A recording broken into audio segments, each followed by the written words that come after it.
Oh my god, this one. Hello everyone, I'm Little McGriddle. Welcome back to another episode of Choice of Broadsides. Last time we left off, Pigott was being an absolute dicklord, and there was other people trying to commit mutiny, but it wasn't against us. I think it was against Pigott. And I think that summarizes all that happened, I'm guessing. Plus the weird-ass dream we had about failing our test and not becoming lieutenant. But, yeah, that's over and done with. So let's move on to the next chapter. The tropical sun is hot even through your hat, and it glares painfully off the water. Through your stinging eyes, you can see looming up ahead the cliffs of a little island, a tiny place, uninhabited according to the charts. About halfway between the prow of Courageous and the island, the sea is marked by the white canvas sail of a Gaulish merchant ship streaking towards the island as fast as he can go, running desperately away from Courageous's pursuit. "More sail!" the captain commands. Immediately the women jump to obey, feet pounding on the deck, and shouts echoing from the rigging, canvas snaps and billows overheard. But you can tell it isn't enough. The little Gaulish ship is faster under the light wind, and has too great a head start. "I do not think we can catch him," you say quietly to Bryce. "Oh, sorry, quietly." "We must catch him," Bryce replies, "before he gets much nearer shore. We can't maneuver Courageous into those shallow waters." And indeed, before very long, the captain is forced to call off pursuit, citing just that reason. Courageous stays a safe distance out in deep water. You and many others stare resentfully at the escaped prize, nestled against shore in the company of another Gaulish merchant vessel, one that was already there. The Gauls must use this island often for resupply. "Madam Bryce! Madam Barton!" "Yes, that's me, Captain." "Hello." The captain's voice cuts through your reverie. "In my cabin, if you please." "Well, shit. What's gonna happen?" "We can hold them pinned here indefinitely," the captain says, "but we can't get close enough to engage them directly, which means a cutting-out expedition is called for. A group of women will be sent to approach the merchant ships in the dead of night. Board them secretly, take them over, and sail them away from the island as prizes. There are 2 ships, so our force will be divided in 2. Madam Bryce, you will command one half. Madam Barton, you will command the other. Expect that each enemy ship has a complement of 30 women. You will each have 40 under your command." Few lieutenants get such a chance to prove their capabilities, indeed. Sorry. The captain has clearly decided to pass over Madam Pigott for this opportunity, a decision that you can hardly fault. If you are able to pull this off, it will be a significant boost to your career. Oh, hell yeah. So, how are you feeling about this? I don't know. How are we feeling about this? Thrilled. I have been waiting for this sort of opportunity for a while now. I have no doubt at all I'll succeed brilliantly and impress the captain. Determined. This is going to be difficult, but I will give it everything I have and hope that is enough. Terrified. If I'm not able to pull this off, it could represent a significant setback to my career. Isn't it just like the Navy to put you into positions where there is only a tiny chance of success and then punish you for failure? I wish the captain had chosen someone else. No, don't think like that. That's not good to think negative like that. You are determined. Seeing this task set before you fills you with determination. Ha! See what I did there? Ha! Undertale fans, where are you? That's the spirit. You give serious thought to how you will organize your women, and then you go to brief the ones who have been assigned to you. They consist of 2 midshipwomen and 40 sailors. Oh boy, that's a lot. "We will take 2 boats," you explain. "I shall command one, with Madam Midshipwoman Stewart to assist me. Madam Midshipwoman Mason will command the other. My boat shall come along the starboard side of the Gaulish vessel, and Madam Shipwoman Mason's—" that was a mouthful. "Along the port side, we will climb aboard secretly, and then attack from 2 sides with plenty of shouting to frighten the spineless Gaulish girls." The women grin. You pause. You know that one of the 3 officers must be made responsible for cutting the anchor cable, so that your women will be able to sail the Gaulish ship out to where HMS Courageous waits. Another must be responsible for ascending the rigging and loosing the top sail to get the ship underway. And the 3rd must be responsible for taking over the steering of the ship.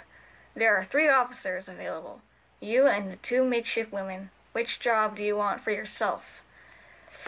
Ascend the rigging. To loose the topsail is both important and dangerous. It will require iron nerves and great agility to climb to that unsteady height in the dark while fighting rages on the deck below. I will take responsibility for it myself.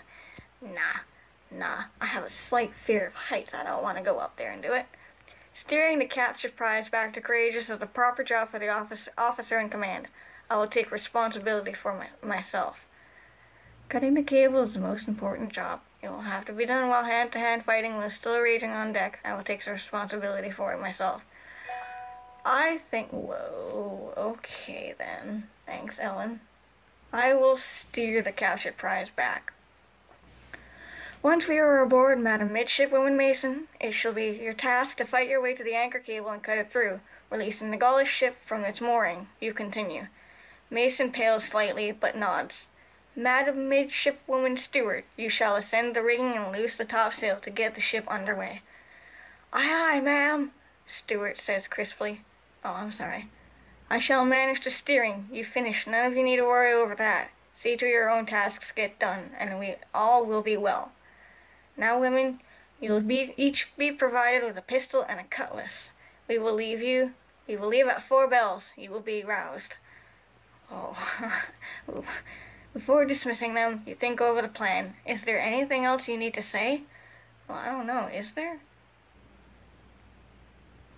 Oh, yes, of course. You nearly forgot. Mind you, keep those pistols at half-cock until I give the order otherwise. We don't want there to be any risk of a shot going off before we're aboard. Dismissed! Shut up. The next few hours pass nervously as you go over your plan again and again. Finally, 4 bells sounds, and you hasten to the deck to take command of your party. Along the way, you encounter Bryce, who seems a little nervous too. All in readiness, Madam Barton? She asks. Yes, ma'am, Madam Bryce, you say. You set someone to climb the rigging and loose the topsail, right? And someone to cut the cable? Yes, ma'am. And there's an officer responsible for the steering? Yes, ma'am. You've told the women to keep their damn pistols half-cocked until you give the word. All we need is a premature shot to give away the game. Yes, ma'am, I've told them. Nicely done, Madam Barton. You seem to have thought of everything. Your half of the mission is in good hands. Bryce smiles, looking only a little strained. Good luck to you. To you too, ma'am, you say, and go to shepherd your women into the boats. Shepherd. Okay then. The oars skim smoothly over the water, and the women obediently keep quiet. You can feel your heart hammer in your throat, and as the great dark shape of the Gaulish ship loom overhead, and you hope your hand doesn't shake on the tiller, it is your responsibility to get those boats close enough. To get the boat close enough to board the merchant vessel without letting the lookout see anything. You hope your sailing ability is up to the task. Sweat pours down your face as you navigate up close to the starboard side of the Gaulish ship. To your profound relief, no one aboard notices a thing. Pistols cocked, you order in a whisper. Oh. That doesn't sound like a whisper. Anyway, you look above you at the chains that snake up the ship's side, shining silver and then disappearing into the darkness. It's time. Do you lead, or do you order Stewart to lead so you can supervise the women as they board? I will not do myself. I lead. I need to be sure that my women undertake their duties correctly. I order Stewart to lead. Yes, we're going to order Stewart to lead. You're like, girl, you got this. Madam Midshipman Stewart? Woman, you whisper, lead the way, if you please. Stewart takes a deep breath and stands. What was that? She whispers to the women and catches hold of the chains. The women follow Stewart silently at first, and then shouting once they are over the side of the ship. I'm sorry, I'm hearing voices. The fight is well underway by the time you make it up to the deck. A mass of struggling Albanians and Gauls. You cut to the left and the right with your sword, shouting as loudly as you can. At first the Gauls scatter before you, but then they begin to regroup. One rushes you from the left, and you turn and plunge your sword into her chest. She falls, but there is another diving in from the right, closing fast as you struggle to extricate your blade from her dead shipmate. I do. I use all my strength to range from sword free, and then I turn and fight. I can't waste an instant. I abandon my sword and turn to fight with my pistol. There's enough time to turn. I dodge to the left. Well, the dodge to the left, I don't know. I don't want to. Oh boy. Pull out my pistol. Okay, next. Steel whistles past your ear, but you move so fast it only slices through your sleeve, not your arm. You leap over the fallen Gaul's body, jerk your sword free, and turn. But by that time, the woman who thought to attack you is already engaged with someone else. You turn your attention back to the task at hand, fighting your way through the mass of bodies to the wheel. You have almost reached your goal when you find your way blocked by two massive, angry Gauls standing shoulder to shoulder. You aim your pistol, and just then, out of the corner of your eye, see Mason fighting a desperate duel on the other side of the deck. If Mason falls, her task will go uncompleted.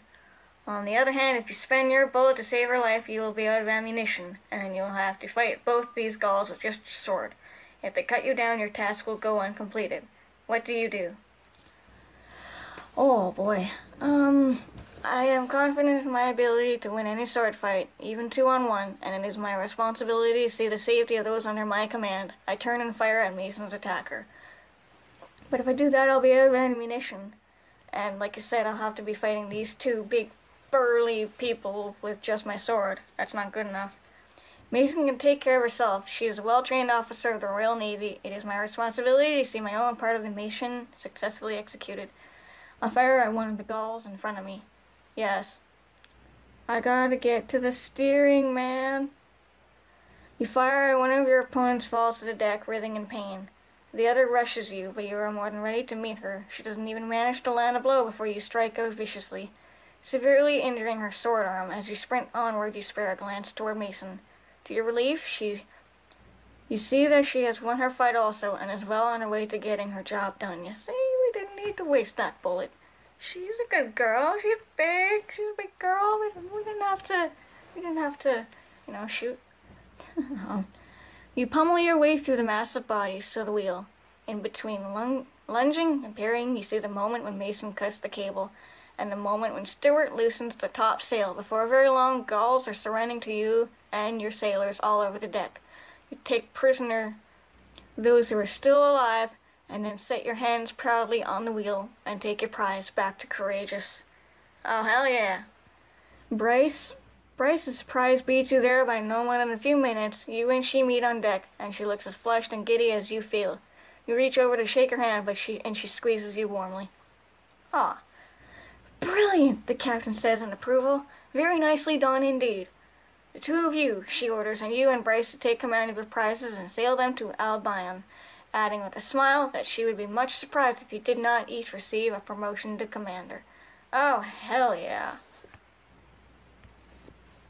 And indeed, the Admiralty promotes you to the rank of commander.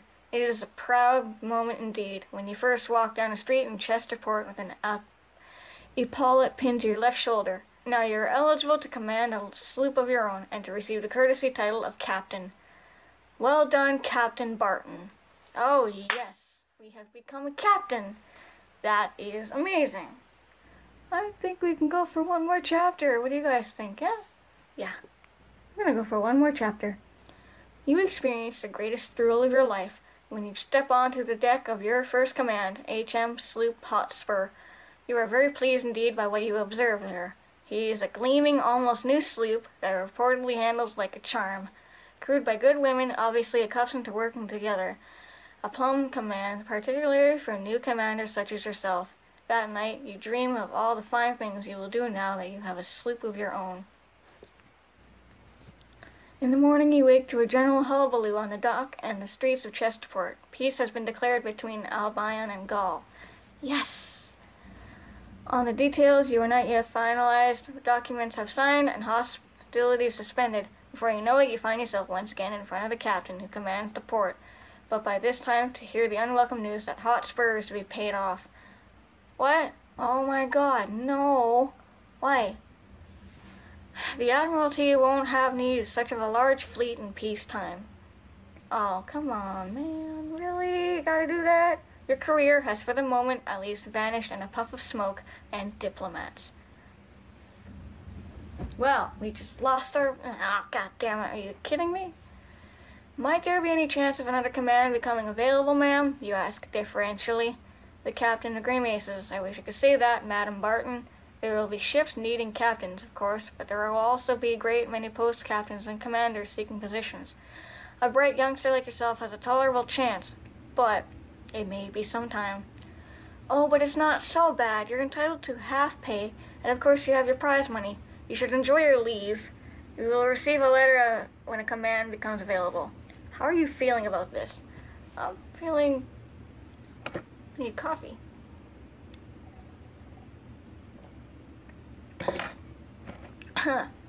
Pleased, it will be nice to have a holiday, and it can manage quite nicely on half pay plus prize money.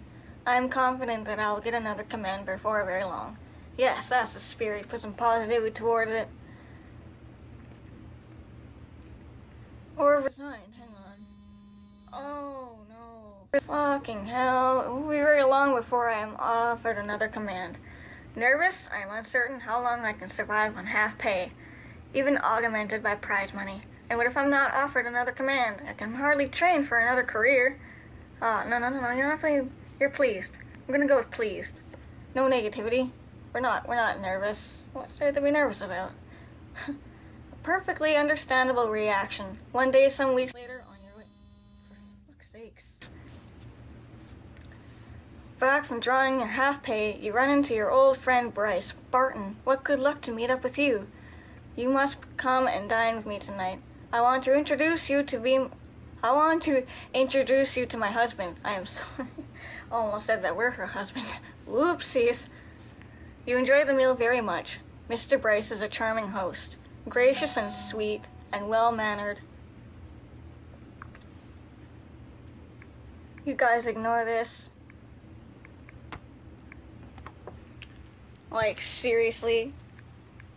When people don't listen? Anyway, Mr. Bryce is a charming host, gracious and sweet and well-mannered, and Bryce is obviously devoted to him. After dinner, you and Bryce sit down drinking rum and storytelling long into the night. That's wonderful. Suddenly, Bryce says, "So what about you, Barton? High time you got married, isn't it?" She looks at you and shrewdly laughs. Oh, she looks at you shrewdly and laughs. You're about to tell me you've been too busy to think of it? Well, you'll have plenty of leisure while you're on half pay. You should think about it now. You consider the idea. What do you conclude? Bryce seems to have stumbled into a good thing. It might be kind of nice to have something like this myself. A home to return to, a loving husband. I'm forever alone. No. Bryce is right. Marriage to the right kind of man could be very useful as I try to advance in my career. Marriage? Not me. I don't want to be tied down to anyone. Oh. The idea of a husband has never held any appeal for me. It's not him.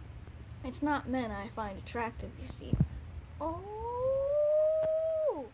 my god. Did we just... I don't know.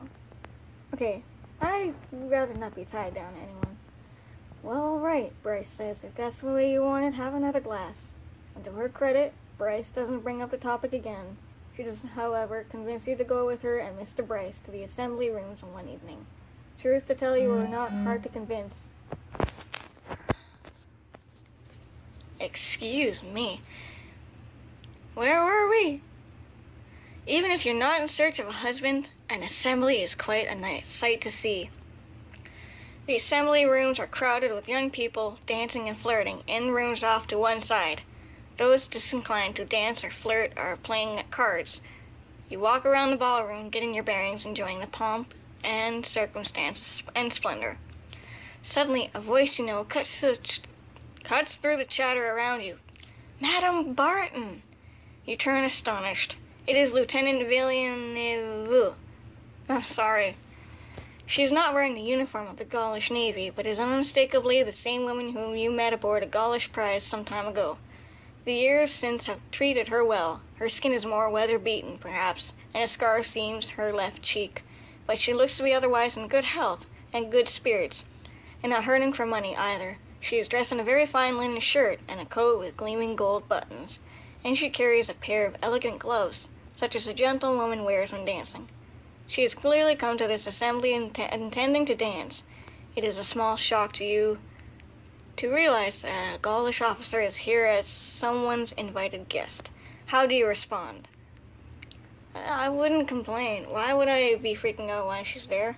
How about, what I just clicked. I don't know. Sorry, I didn't see. It is a surprise to see you as well. Her Albany-ish comes more easily than it did when you first met, though it is still heavily accented. Though I do acknowledge the surprise must be more great on your side to encounter me upon the soil of Albion, no? She smiles disarmingly. I have cousins who reside not far from here. Many Gaulish families can say the same. Marriages in between Gaul and Albion are not uncommon. After all, during the years of peace, and the years of peace have returned. She gestures around the pleasant room. So a woman once again has freedom to visit her relations. It is a very fine thing, peace, it permits. She inclines her head at you. Civilized gentlewoman to interact in a civilized manner. This is as frank an overture of friendship as you may have ever seen. What do you do? Respond in kind. Villeneuve is a woman of honor. There is no reason to think her anything less than sincere. Proceed warily. Villeneuve is a girl, after all, and the war hasn't been over for that long. She might have some nefarious purpose in seeking my friendship. Pretend to respond in kind. It would be useful later if Villeneuve... It's getting worse every day. I'm sorry I can't pronounce her name. Come to trust me. Perhaps she will tell me things. The peace might not last, after all. Put the presumptuous Gaul in her place. Yeah. Put her in her place. Well, too damn right. It was not so long ago that Villeneuve was capturing Albanish merchants and taking the lives of Albanish sailors. How dare she come and claim friendships with me now? On the other hand, you say coldly, peace deprives women like me of the opportunity to remove scum like you from the face of the earth. Villeneuve, nope, looks utterly taken aback for one instant, and then your face slowly flushes red. A few people nearby turn their heads curiously. You must have spoken more loudly than you intended. Ah, the random person says between your teeth. Albionish civilization. Apparently not all it's boasted to be, ma'am. She inclines her head a bare fraction and turns on her heel. Wait a minute. Did she just insult your country? Oh, how dare you? She did. She actually did. The cheek of that damned Gaul. What are you going to do about it? Maintain a dignified silence and walk away. She is beneath contempt. We're not going to fuel the fire. We're not going to make it worse. We're just going to let it go and keep about our business. You somehow don't feel like going into the details of your evening with Bryce and Mr. Bryce. You are evasive when they ask you later if you met anyone interesting at the assembly. Well, way to go to avoid the, question. So, that's the end of the chapter. We got through 2 chapters. That's good. Sorry for the inconvenience. All those messages that popped up. Oh my god. It's literally... okay, forget about that. But, yeah, I hope you guys are enjoying this playthrough so far. If I'm reading too fast or being so monotonous or whatever, please let me know down in the comments below, and I'll see what I can do about that. Also, if I'm like not pronouncing words clearly enough, just let me know down in the comments below. But other than that, if you like this, I hope you did. If you enjoyed watching this video, please hit that button down below. And like always, I will catch you all in the next video. Stay awesome. Bye!